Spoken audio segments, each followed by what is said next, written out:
Going out to Shoepack, you got a boat out there? Pardon? You getting a boat out there? Well, that's the plan, yeah. Yeah. Somebody said yesterday you couldn't find one. That's what they said. They had it reserved and they couldn't find it or something. Did they resolve that problem? No, that just happened yesterday, so I don't know what the somebody deal is. I run into somebody said that yeah. they couldn't find it.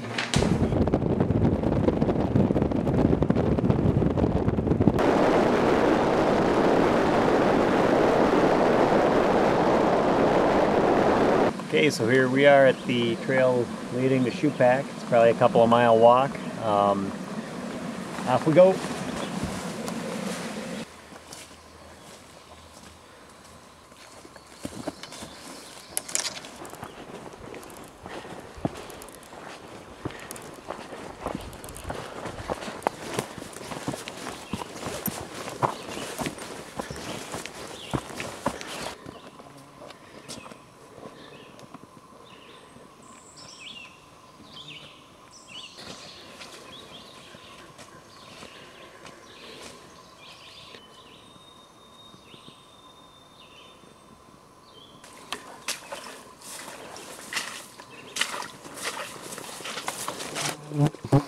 Ordinarily when you come across a beaver dam like this, you expect to see some beavers tending it, but this looks relatively untended.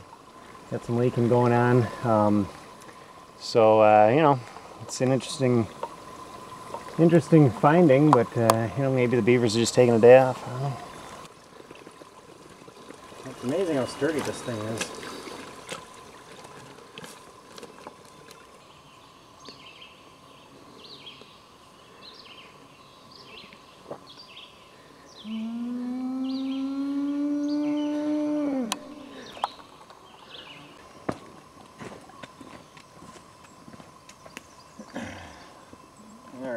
The predominant theory is this lake has been isolated for thousands of years, probably since the most recent ice age, and that this strain of muskie separated off from the main group so long ago that it's been selected for to be a smaller predator in a smaller northern lake. But we'll get a lot of information by actually looking at a few of these muskies, their body condition. You know, are they eating well? Are they lean? You know, this type of stuff. And so the key is next is we just got to catch a couple.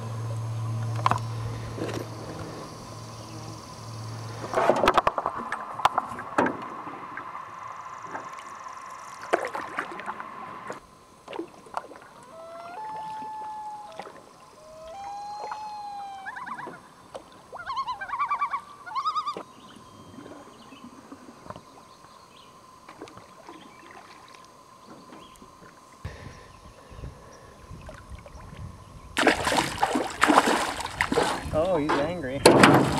He's angry.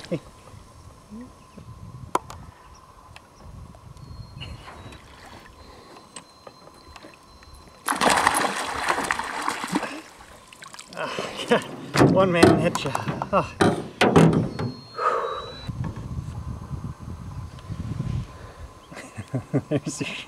There is your Shoepack strain muskie.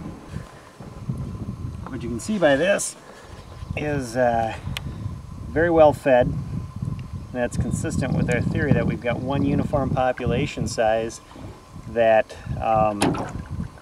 is getting an equal distribution of feed. And if we would expect that if there were some thin fish that maybe someone wasn't getting enough feed, and that would allow for other fish to excel and thereby become a much larger species, or much larger, not species, not much larger individual. So I would expect every fish we find in here, if my theory of overpopulation holds true, that every fish we find in here today will be thick and pretty well fed. They'll all look pretty nice. So.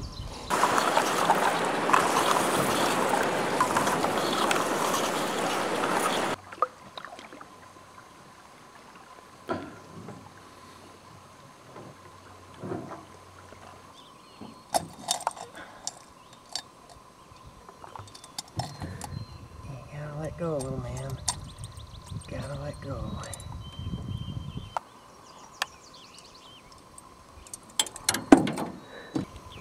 He is a 29 incher Shoepack strain muskie caught by Steve Blehert.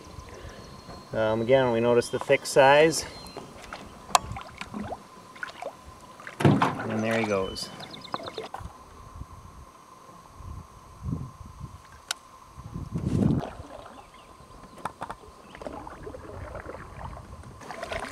Well, things have gone pretty much as expected. We're just looking to get a few more representative samples of these Shoepack muskies.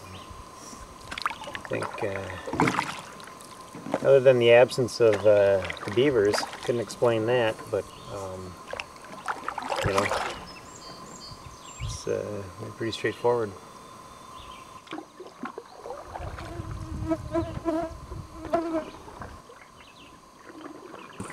You know, I think we can safely throw out the idea of a large predator in these types of waters. Nothing like that has ever been documented in North America, and I don't expect it to be in today's day and age. Oh, this is my lucky lure. I don't want to lose this one. This has been catching a lot of fish for me today. Boy, it's just, you always hope that it's a rock, and then you can get behind the rock and it'll pop it off. But in this case, I think I sank it into lumber, so whatever it is isn't budging.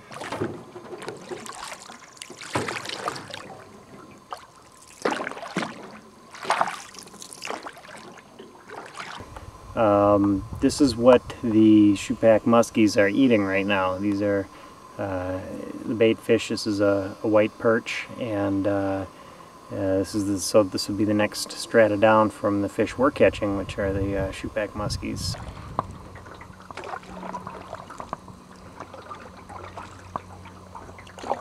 Shoepack strain muskie, 29-inch, very stout fish, well fed.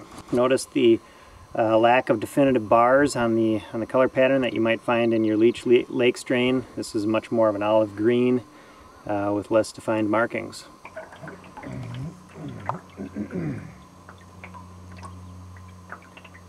Right, we're rolling. So the water conditions that we've been dealing with here on the Shoepack chain is it's very stained water, typical glacial rim lake. I think we must have bumped a deadhead or something.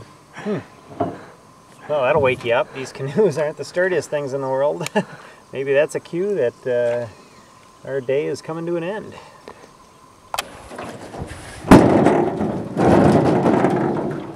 All right, well that just about wraps it up here for Shoepack. We've had a productive day. We've got what we're looking for.